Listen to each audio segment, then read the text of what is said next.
भगवान श्री कृष्ण कह रहे हैं, हे राजन, रमा एकादशी का व्रत शोभन से हो गया, चाहे बाध्यता के कारण हुआ। रमा एकादशी के प्रभाव से मंदराचल शिखर पर शोभन को बहुत ही एक सुंदर रमणीक पुर प्राप्त हुआ। वो बहुत उत्तम और अनेक गुणों से युक्त था। उसमें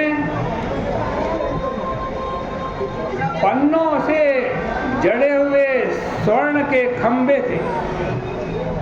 अनेक प्रकार की स्फटिक मणियों से सुशोभित भवन में वह निवास करने लगा।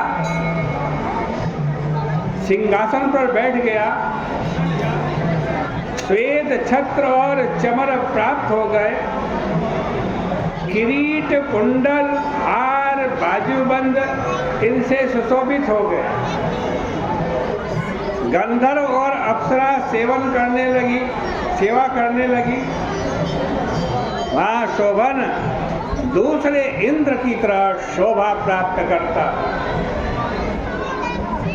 मुचकंद के नगर में रहने वाला एक सोम शर्मा नाम का ब्राह्मण तीर्थ यात्रा के लिए भ्रमण करता हुआ वहाँ आया। उसने राजा के जवाई को देखा, उसके पास गया।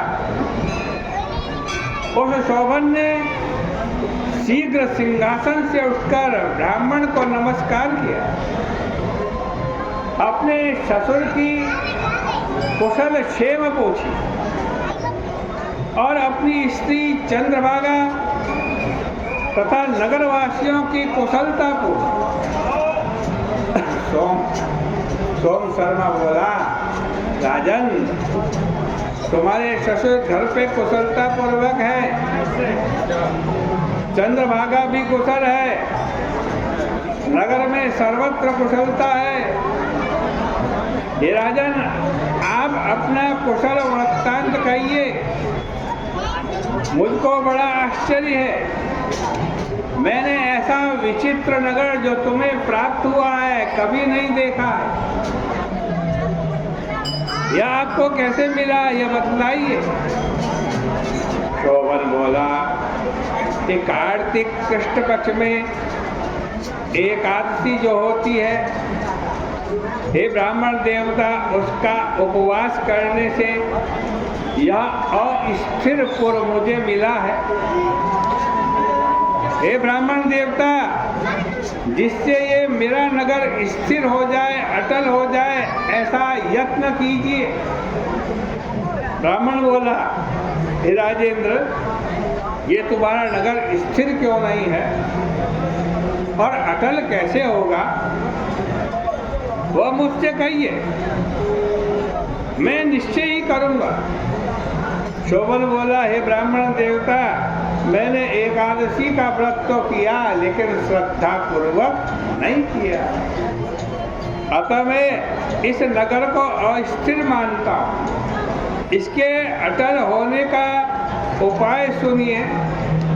मुचकंद राजा की सुंदर चंद्रभागा नाम की पुत्री है, उससे यह सारा वृत्तांत कह दीजिए, फिर ये नगर स्थिर हो जाएगा। यह बात सुनकर उस श्रेष्ठ ब्राह्मण ने आज मुचकंद के नगर में जाकर चंद्रभागा को सारा वृत्तांत बताया। ब्राह्मण का वचन सुनकर चंद्रभागा बड़ी आश्चर्य से प्रफुल्लित हो गई। ब्राह्मण से बोली, हे ब्राह्मण, जो तुम कह रहे हो यह सब वृत्तांत प्रत्यक्ष है या तुमने कोई स्वप्न देखा? सोम शर्मा बोला, हे पुत्री, तुम्हारी पुत्री को मैंने महावन में इन्हीं आंखों से देखा है और देवताओं के समान उसका प्रकाशवान पुर भी मैंने देखा है। उसने उसको अस्थिर बतलाया है। उसको अटल करने का उपाय करो। चंद्रभागा बोली, हे ब्राह्मण, मुझको पति के दर्शन की अभिलाषा है, अतः मुझे वहां ले जाइए। हे ब्राह्मण, अपने व्रत के पुण्य से मैं उसके नगर को अटल कर दूंगी। जिस प्रकार हम दोनों का मिलाप हो जाए, ऐसा उपाय कीजिए। बिछड़े हुए को मिलाना बड़ा पुण्य का कार्य है। यह सुनकर के सोम शर्मा उसके साथ चला गया। मंदराचल पर्वत के समीप में वामदेव के आश्रम में सोम शर्मा गए। वामदेव ने उनसे कहा हुआ आज सब वृत्तांत सुना। उज्ज्वल चंद्रभागा का वेद के मंत्रों से अभिषेक किया। ऋषि के मंत्रों के प्रभाव और एकादशी के व्रत के प्रभाव से चंद्रभागा का शरीर दिव्य हो गया और दिव्य गति को वह प्राप्त हुई। प्रसन्नता से प्रफुल्लित नेत्र किए हुए अपने पति के समीप पे पहुंची। शोभन भी अपनी आई हुई स्त्री को देखकर बड़ा प्रसन्न हुआ और उसे बुलाकर अपनी बाईं तरफ बिठा लिया। वह चंद्रभागा अपने पति से प्रसन्न होकर सुंदर वचन बोली, हे कांत, जो कुछ पुण्य मेरे पास है उसको सुनिए। जब मैं पिता के घर 8 वर्ष की थी, अभी से मैंने एकादशी का व्रत विधि पूर्वक श्रद्धा युक्त होकर के किया। उस पुण्य के प्रभाव से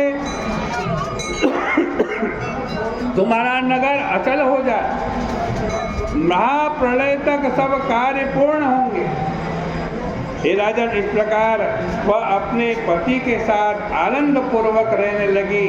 वह दिव्य रूप होकर सुंदर आभूषणों से सुशोभित हुई और सुख भोगने लगी। शोभन भी उसके साथ दिव्य रूप होकर विहार करने लगा। रमा एकादशी के प्रभाव से वे मंदराचल पर्वत के शिखर पर आनंद करने लगे। यह एकादशी चिंतामणि अथवा कामधेनु के समान है। हे राजन, रमा नाम की एकादशी मैंने तुमसे कही। हे राजन, जो उत्तम मनुष्य इस व्रत को करते हैं और दोनों पक्ष की एकादशी का व्रत करते हैं, निस्संदेह उनके ब्रह्म इत्यादि पाप नाश हो जाते हैं। जैसे शुक्ल पक्ष की एकादशी है, वैसे ही कृष्ण पक्ष की है। इसमें भेद नहीं समझना चाहिए।